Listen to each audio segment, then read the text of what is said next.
Hello বন্ধুরা, কেমন আছো তোমরা সবাই? আশা করি অনেক অনেক ভালোই আছো। আর তোমাদের ভালোবাসায় আমিও অনেক ভালো আছি, কারণ তোমরা আমাকে যে পরিমাণে ভালোবাসা দিয়েছো এবং সাপোর্ট দিয়েছো তা আমি কোনোদিন ভুলতে পারবো না। তাই তোমাদেরকে মজা দেওয়ার জন্য আবারও একটি নতুন গল্প নিয়ে হাজির হলাম। গল্পটি শোনার মতো, আশা করি তোমাদের দাঁড়িয়ে যাবে এবং তোমরা হাতের কাজ করতে সবাই হেডফোন নিয়ে বসে যাও। যদি আমার গল্প শুনে মজা পাও তাহলে অবশ্যই আমার চ্যানেলটি সাবস্ক্রাইব করবে। তো চলো বন্ধুরা, আমরা কথা না বাড়িয়ে আসল গল্পে চলে যাই। আমার 15 বছরের শালি কিছু দিনের জন্য আমার বাড়িতে থাকতে আসে। আমি যাকে ছোট ভাবছিলাম সে তো অনেক গরম ছিল। আমার বউ হাসপাতালে ছিল, তার মা ও তার সাথে ছিল। সেই জন্য আমার শাশুড়ি আমার শালিকে আমার বাড়িতে রেখে যায়। আমি তাকে ছোট ভেবে নিজের সাথেই ঘুমাতে বলি, যাতে সে একলা ঘরে ভয় না পেয়ে যায়। কিন্তু সে তো মধ্যরাতে আমার সাথে যা করল তা শুনলে তোমাদের চোখ অনেক বড় হয়ে যাবে। রাতের বেলা 12টা বাজলে আমার দরজায় কেউ কড়া নাড়ে। আমি জানতাম এটা আমার শালি, কারণ সব বাড়িতে সেই সময় সে একলা ছিল, আর সে প্রথমবার আমার বাড়িতে থাকতে এসেছিল। তাই হয়তো রাতে সে ভয় পেয়ে গেছিল। যখনই আমি দরজা খুলি আর যা দেখি তাতে আমার হুঁশ উড়ে যায়। সে ছোট একটা পোশাক পরে আমার সামনে দাঁড়িয়েছিল। আমাকে দেখেই সে বলে, ভাইয়া, তোমার বাড়িতে আমার অনেক ভয় করছে। আমি কি রাতে তোমার সাথে থাকতে পারি? আমার চোখে তো নাফিজা 14-15 বছরের একটা ছোট মেয়ে ছিল, কিন্তু আমি প্রথমবার তাকে এইভাবে দেখছিলাম। সে তো গোলাপ ফুলের মতো সুন্দর ছিল। 14-15 বছর বয়সেই সে বড় হয়ে গেছিল। ঘরের আলো কম থাকার পরেও পোশাক পরে থাকা অবস্থাতেও তার শরীরের প্রতিটা অংশ বোঝা যাচ্ছিল। সে আমার বউয়ের ছোট বোন ছিল। এটা ভেবে আমি তার দিক থেকে চোখ সরিয়ে নিই আর তার ঘুমানোর জন্য সোফাতে বালিশ দিয়ে দিই তার জন্য সোফ, এবং নিজে বিছানায় গিয়ে মোবাইল দেখতে থাকি। আমার বিয়ে হয়েছে 4.5-5 বছর হতে চলল। আমার বিয়ের সময় নাফিজা একটা 9-10 বছরের ছোট মেয়ে ছিল। আমি আমার শ্বশুর বাড়িতে অনেক কম যাতায়াত করতাম, সেই জন্য আমি এখনো নাফিজাকে ছোটই ভাবি। কিন্তু আমি কি করে জানব যে সে এখন বড় হয়ে গেছে? আমি মন দিয়ে মোবাইল দেখছিলাম আর নাফিজা সোফাতে শুয়েছিল। রাতে মোবাইলের মধ্যে ও এমন কিছু জিনিস চোখে পড়ছিল যেগুলো দেখে আমি নিজেও গরম হয়ে পড়ছিলাম। আমি রাতে জিজ্ঞাসা করি, কোনো সমস্যা নেই তো? তখন নাফিজা বলে, মিলন ভাই, সোফাটা অনেক ছোট আর আমার পা সোফার বাইরে বেরিয়ে যাচ্ছে, যার তার জন্য আমি ঠিক করে শুতে পারছি না। নাফিজার কথা শুনে আমি বলি, ঠিক আছে, তুমি বিছানায় চলে এসো। আর আমি নিজের বালিশ নিয়ে উঠতে যাচ্ছিলাম, কিন্তু নাফিজা আমার হাত ধরে বসতে যাচ্ছিল। কিন্তু নাফিজা আমার হাত ধরে আটকে দেয় আর বলে, মিলন ভাই, তুমি কি সারা রাত বসে থাকবে? আমার সাথে এখানেই ঘুমিয়ে পড়ো, আমার কোনো অসুবিধা হবে না। আমার জন্য নাফিজার শরীরের দিক থেকে চোখ সরিয়ে কাঁদছিল। আমার চোখটা সরিয়ে রাখাটা ভীষণ মুশকিলের কাজ। অনেক কষ্টে নাদিয়ার কথা শুনে অন্যদিকে ঘুরে শুয়ে পড়ি আর মোবাইল দেখি। আমি বুঝতে পারিনি কখন ও আর আমি ঘুমিয়ে পড়েছিলাম। আমার ঘুমানোর কিছুক্ষণ মাত্র হয়েছিল আর হঠাৎই আমার চোখ খুলে যায় আর আমার শরীরের লোমগুলো শক্ত হয়ে যায়। আমি ভাবতেও পারিনি যে যাকে আমি একটি কম বয়সী মেয়ে মনে করছিলাম সে তো অনেক গরম। প্রতি মুহূর্তে আমার মনে কেমন যেন গরম সৃষ্টি হচ্ছিল। অনেক কষ্ট করে আমি নিজেকে সামলে নিচ্ছিলাম, কিন্তু তারপর নাফিজা আমার সাথে এমন কিছু করল যাতে আমার পায়ের তলার মাটি সরে গেল। আর না চেয়েও আমি তার কথা মেনে নিতে বাধ্য হয়ে গেলাম। আমার আর লিমার বিয়ে হয়েছে 5 বছর হলো। এই 5 বছরের মধ্যে এমন একটাও দিন ছিল না যেই দিন লিমা আমাকে খুশি রাখার চেষ্টা করেনি। সে সবসময় আমাকে খুশি রাখার চেষ্টা করত। আমার আর লিমার প্রথম কলেজে দেখা হয়েছিল। আমাদের ভালোবাসার সম্পর্ক বাড়তে বাড়তে বিয়ে অবধি পৌঁছে যায়। যখন আমি লিমার কথা বাড়িতে জানাই তখন আমার মা এই বলে মানা করে দেয় যে বংশের বাইরের কোনো মেয়ের সাথে বিয়ে দেওয়া সম্ভব নয়। কিন্তু আমার আর লিমার ভালোবাসা এতটাই এগিয়ে গেছিল যে সেখান থেকে পিছিয়ে আসার আর কোনো রাস্তা ছিল না। তাকে ছাড়া এক মুহূর্ত থাকার কথা আমি ভাবতেও পারি নাই। আমি তোটাই এগিয়ে গেছি, তাকে একটা সময়ের জন্য ভুলতে পারতাম না। আমরা দুইজনের ভালোবাসার সমস্ত সীমারেখা পার করে দিয়েছিলাম। সমস্ত রকম সম্পর্ক আমাদের মধ্যে তৈরি হয়ে গেছিল। কলেজে যাওয়ার পরে আমরা দুইজনে একে অপরের হাত ধরে বাইরে বেরিয়ে যেতাম আর কলেজে পাশে তৈরি হওয়া ছোট ছোট হোটেলে নিজেরা সময় পার করতাম। আমি নিজের মাকে রাজি করার অনেক চেষ্টা করেছিলাম, কিন্তু সে কোনোভাবেই এই বিয়েতে রাজি ছিল না। আর আমি লিমার সাথে পালিয়ে গিয়ে বিয়ে করে নিই। যখন আমার মা বাবা এই বিয়ের কথা জানতে পারে তখন তারা আমাকে বাড়ি থেকে বের করে দেয়। আমি তখন কোনো চাকরি করতাম না, আর না কোনো উপার্জন ছিল আমার। আর যখন লিমার পরিবার এই কথা জানতে পারে তখন তারাও আমাদের বিয়ে মেনে নেয় না। তার কারণ ছিল, আমি তখনও বেকার ছিলাম, আমার নির্দিষ্ট কোনো উপার্জন ছিল না। অনেক কষ্টে আমি লিমার বাড়ির লোকদের রাজি করাই, কিন্তু লিমার বাড়ির লোকে আমাদের সাথে মেলামেশা বন্ধ করে দেয়। অনেক দিন পর্যন্ত আমি আর লিমা অনেক কষ্টে জীবন যাপন করেছি, কিন্তু যখন আমি চাকরি পাই তখন আমার অবস্থা কিছুটা ভালো হয়। তখন লিমা নিজের বাড়ির লোকেদের সাথে মেলামেশা শুরু করে, কিন্তু আমি তাদের একদম পছন্দ করতাম না। কারণ যখন খারাপ সময় ছিল তখন তারা আমার কথা ভাবেনি, আমাকে আপন করে নেয়নি। সেই জন্য আমি লিমার বাড়িতে খুব একটা যেতাম না, হয়তো বছরে একবার বা দুইবার যেতাম। সেই জন্য আমি লিমার বোন নাফিজাকে ভালোভাবে কখনো দেখিনি, আর তার সাথে খুব একটা কথা হতো না। সেই জন্য বুঝতে পারিনি এখন সে 14-15 বছরের সুন্দরী মেয়ে হয়ে গেছিল। আল্লাহ আমাকে অনেক দিন ভালো সময় থেকে দূরে রেখেছিল, অনেক চিকিৎসা থেকে দূরে রেখেছিল আমাকে। এখন আমার ভালোবাসার মানুষ লিমা এখন সন্তানের মা হতে চলেছে। আমার পরিবারে তো কেউ ছিল না, সেই জন্য বাধ্য হয়ে লিমার মাকে ডাকতে হয়েছিল। যখন আমরা লিমাকে নিয়ে হাসপাতালে গেলাম তখন তারা বলল যে 2 দিন তাকে হাসপাতালে থাকতে হবে।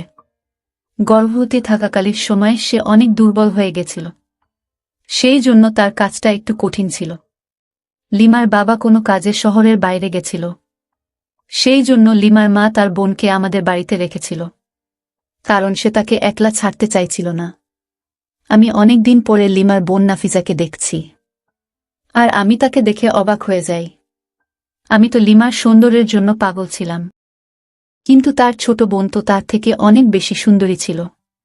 নাফিজাকে দেখে আমি লিমাকে ভুলে গেছিলাম। লিমা না থাকা কালীন অবস্থায় নাফিজা ঘরের সব কাজ অনেক ভালোভাবে করত, আর এমনটা মনেই হতো না যে লিমা বাড়িতে নেই। সে সারা বাড়ি পরিষ্কার করে ঘুমানোর ব্যবস্থা করছিল। তখন আমি ও নিজের ঘরে চলে গেলাম, কিন্তু কিছুক্ষণ পরে যখন দরজায় কড়া নাড়ার আওয়াজ শুনতে পেলাম তখন আমি বুঝে গেছিলাম যে নাফিজা এসেছে। হয়তো তার কোনো জিনিসের প্রয়োজন, কিন্তু আমি এটা একদম জানতাম না যে নাফিজা অন্য কোনো উদ্দেশ্য নিয়ে এসেছে। প্রথমে সে সোফায় আরাম করে বসে যায় আর বললে আমার নিজেকে অনেক একা একা মনে হচ্ছে, কারণ আমি এই বাড়িতে একদম নতুন। সেই জন্য আমি ভাবলাম যে আপনার ঘরে গিয়ে রাতে থাকব।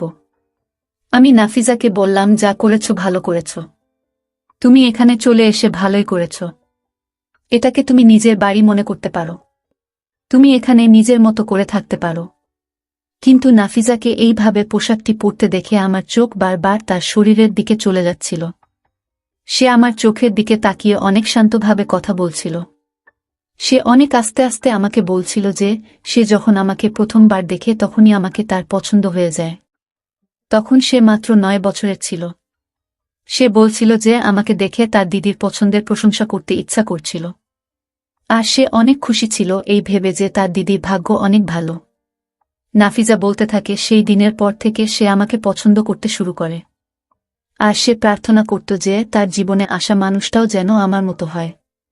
নাফিজা আমার সাথে কথা বলতে বলতে নিজের পোশাকটির ফিতার সাথে খেলতে শুরু করে। সে বলছিল আমার সুন্দর চোখ তার সব সময় মনে করত।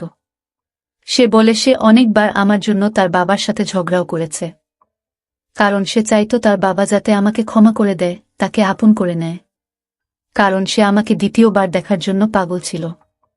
আমার সাথে কথা বলতে বলতে সে সোফায় শুয়ে পড়ে, আর আমি অনেক কষ্টে তার দিক থেকে চোখ সরিয়ে মোবাইল দেখতে থাকি। ঘরের পরিবেশ হঠাৎই অনেক বেশি গরম হয়ে যায়। নাফিজা অনেক গরম ছিল, যে আমাকে ভিতর থেকে অনেক গরম করছিল। আমি তো তাকে একটা ছোট মেয়ে ভেবেছিলাম, কিন্তু তার শরীর তো যে কাউকে পাগল করে দেবে। আমার চোখ কিছুক্ষণ পর পরই নাফিজার দিকে চলে যাচ্ছিল।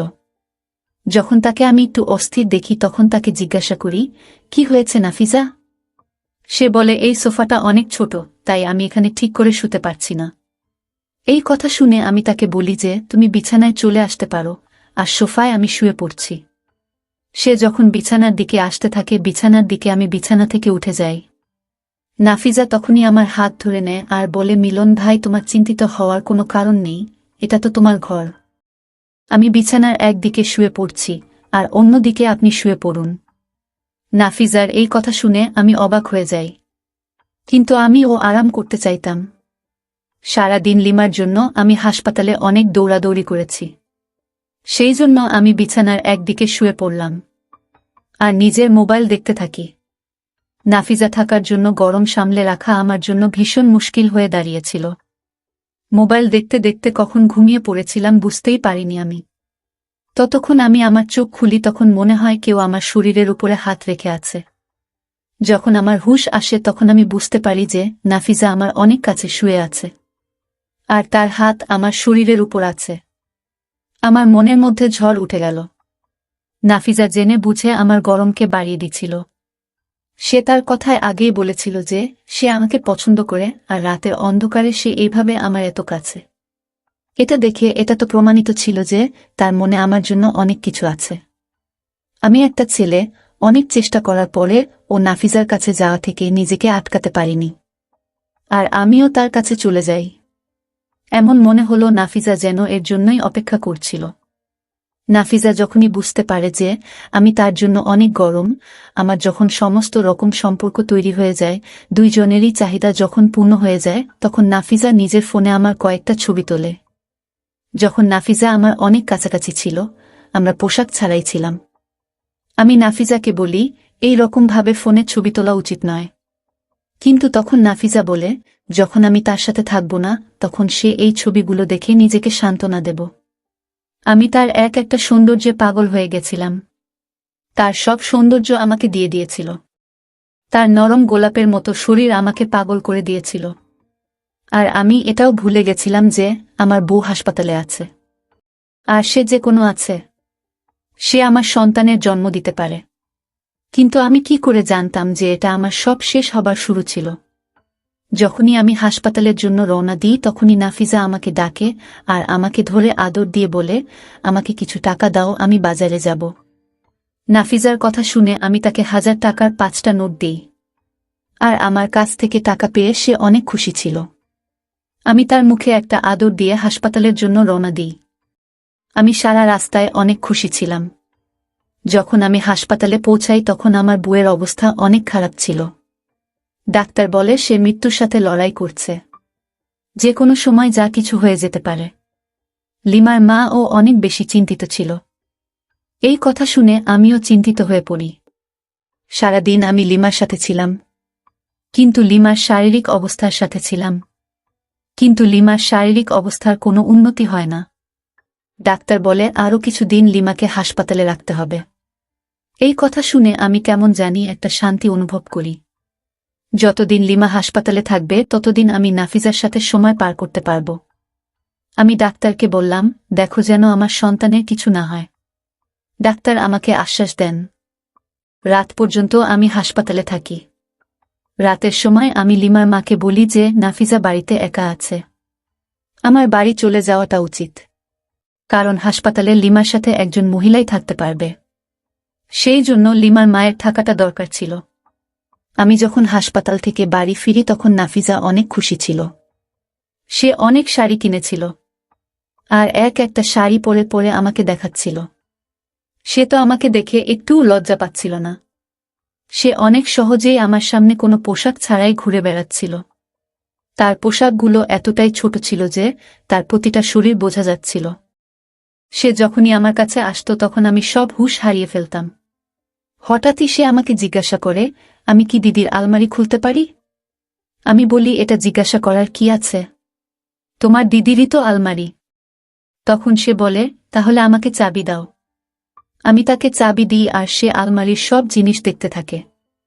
আর যে সমস্ত পোশাক লিমা রাতে পরত সেগুলো বের করে আমাকে দেখাতে থাকে আর জিজ্ঞাসা করে, এর মধ্যে কোনটা তোমার পছন্দ? আমি একটা ছোট নীল রঙের পোশাক দেখাই আর বলি, এটা লিমাকে অনেক মানায়। এটা শুনে নাফিজা সেই নীল রঙের পোশাকটি নিয়ে ঘরে চলে যায় আর অনেকক্ষণ পরে যখন সে ফিরে আসে তখন আমি তাকে দেখে অবাক হয়ে যাই, কারণ লিমার পোশাকটি পরে তাকে লিমার থেকেও বেশি সুন্দরী দেখাচ্ছিল। হঠাৎ সে আমার সামনে এসে হেসে আমাকে জিজ্ঞাসা করে, এই পোশাকটি পরে কাকে বেশি সুন্দর দেখাচ্ছে, আমাকে না দিদিকে? এটা শুনেই আমি তাকে ধরে আর ভালোবেসে বলি, এই পোশাকটি তোমাকে লিমার থেকেও অনেক বেশি সুন্দরী মনে হচ্ছে। আমি তার হাতে থাকা ফোনটা পাশে রেখে দিই আর তাকে ভালোবাসতে শুরু করি। তাকে সেই পোশাকটিতে দেখে আমি কোনোভাবেই আর নিজেকে সামলাতে পারি না। আমি জানতে আর নিজেকে আটকাতে পারি না। আমি ভাবতেও পারছিলাম না যে 14-15 বছরের একটা মেয়ে সুন্দরী কি করে হতে পারে। কিন্তু নাফিজা আমার ভাবনার থেকেও বেশি সুন্দরী ছিল। আর আমি প্রতিটা মুহূর্তে তার জন্য গরম হতে থাকি। সারা রাত এইভাবে পার করি আমি। পরের দিন সকালে যখন আমি হাসপাতালে পৌঁছাই তখন জানতে পারি যে আমার বউ একটা মৃত সন্তানের জন্ম দিয়েছে। এটা শুনে আমার অবস্থা খারাপ হয়ে যায় অনেক। আমার বউয়ের অবস্থা অনেক বেশি খারাপ ছিল। ডাক্তার তাকে ভালো করার সমস্ত রকম চেষ্টা করছিল। সন্ধ্যার দিকে সে যখন একটু ভালো হয়, ডাক্তার তখন তাকে হাসপাতাল থেকে ছুটি দিয়ে দেয়। আমি অনেক সাবধানে লিমাকে নিয়ে বাড়ি চলে আসি। লিমাকে দেখে নাফিজার মুখের রং কেমন একটা হয়ে যায়। সে অদ্ভুতভাবে লিমাকে দেখছিল আর একটা সময়ে সে ঘর থেকে বেরিয়ে যায়। আমি লিমাকে আস্তে আস্তে নিয়ে গিয়ে বিছানায় শুইয়ে দিই। লিমার মা আমাকে তার ওষুধের ব্যাপারে বোঝাচ্ছিল। আমি আর মা বারান্দায় গিয়ে বসি এবং লিমার মায়ের কথা শুনছিলাম। তখনই আমি নাফিজাকে লিমার ঘরে যেতে দেখি।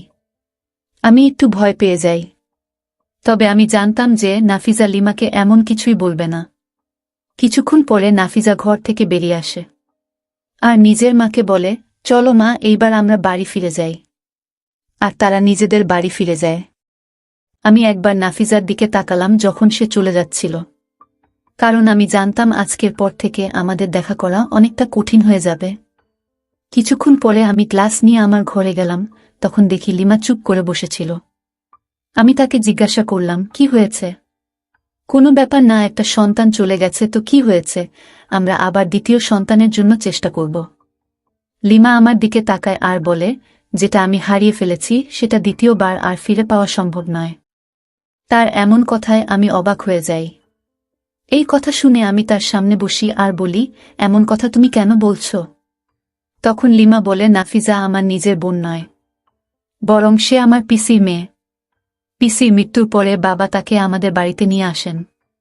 কিন্তু ছোটবেলা থেকেই নাফিজা আমাকে ঘৃণা করত, কারণ বাড়িতে সব জিনিস আমার ছিল আর সে সেই সমস্ত জিনিস নিজের কাছে রাখতে চাইত যেগুলো আমার কাছে আছে। বাবা তাকে কখনো কোনো জিনিসের অভাব বুঝতে দেয়নি। তারপরেও সে অনেক হিংসে করত। তার চোখ সেই সমস্ত জিনিসের উপরে থাকত যেগুলো বাবা আমার জন্য আনত, যেগুলো আমি পছন্দ করি। যখন আমার তোমার সাথে বিয়ে হয় তখন তুমি মামাদের বাড়িতে বেশি যেতে না। তখন আমি শান্তি পেতাম যে সে তোমার উপর অন্তত চোখ দেবে না। কিন্তু আমি বুঝতে পারিনি যে সে আমার অনুপস্থিতিতে এত কিছু করবে। লিমা আমাকে বলছিল, নাফিজা যাওয়ার আগে লিমাকে সেই সব ভিডিও দেখিয়ে গেছে আর সব ছবি ও দেখিয়েছে যেখানে আমরা দুইজন একসাথে ছিলাম।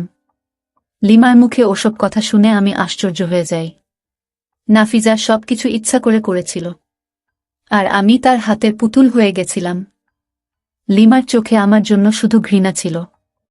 সে তার সন্তান ও হারিয়ে ফেলেছিল, তার স্বামী ও এমন। আমি লজ্জায় তার সামনে মাথা নিচু করেছিলাম। তখন লিমা বলে, নাফিজা যেতে যেতে তার কাছ থেকে নীল রঙের পোশাকটি চেয়ে নিয়ে গেছে, কারণ সেই পোশাকটি আমার থেকেও নাফিজার শরীরে বেশি ভালো মানায় বলে তুমি মনে করো। আমার এমন মনে হচ্ছিল যেন লিমার প্রতিটা কথা আমার মনে আঘাত করছিল। সময়ের নিষ্ঠুর পরিহাসের জন্য আমার সব জীবন নষ্ট হয়ে গেছিল। এখন জীবন নই হে, আমি আর কোনো দিন লিমার সামনে মাথা উঁচু করে দাঁড়াতেও পারব না, জীবন পার করতে পারব না। কিছু সময় পর নাফিজা আমাকে ব্ল্যাকমেইল করতে শুরু করে। সে প্রতিবার আমার থেকে অনেক টাকা নিত আর আমি না দিতে চাইলে আমার ছবি ভাইরাল করে দেওয়ার কথা বলত। যে মেয়েকে আমি 14 বছরের ছোট মেয়ে ভাবছিলাম, সেই আমার জন্য কাল হয়ে দাঁড়ায়, যে আমার জীবন নষ্ট করে দেয়।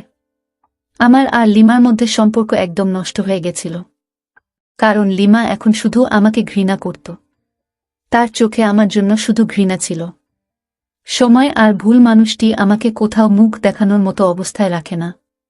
তাই বন্ধুরা, তোমাদের একটাই কথা বলতে চাইব, তোমরা কখনোই এই রকম প্রলোভনে পা দিবেন না। সময়ের সুখের জন্য নিজেদের জীবন নষ্ট করো না। বন্ধুরা, আজকের ভিডিওটা এখানেই শেষ করলাম। অনেক কষ্ট করে ভিডিওটি আপনাদের জন্য বানিয়েছি। যদি ভিডিওটি আপনাদের ভালো লেগে থাকে তাহলে একটা লাইক করবেন এবং চ্যানেলটি অবশ্যই সাবস্ক্রাইব করবেন। এই আশা ব্যক্ত রেখে আপনাদের কাছ থেকে বিদায় নিচ্ছি আমি। দেখা হবে আগামীকালের নতুন কোনো ভিডিওতে। সে পর্যন্ত সবাই ভালো থাকুন, সুস্থ থাকুন। ধন্যবাদ।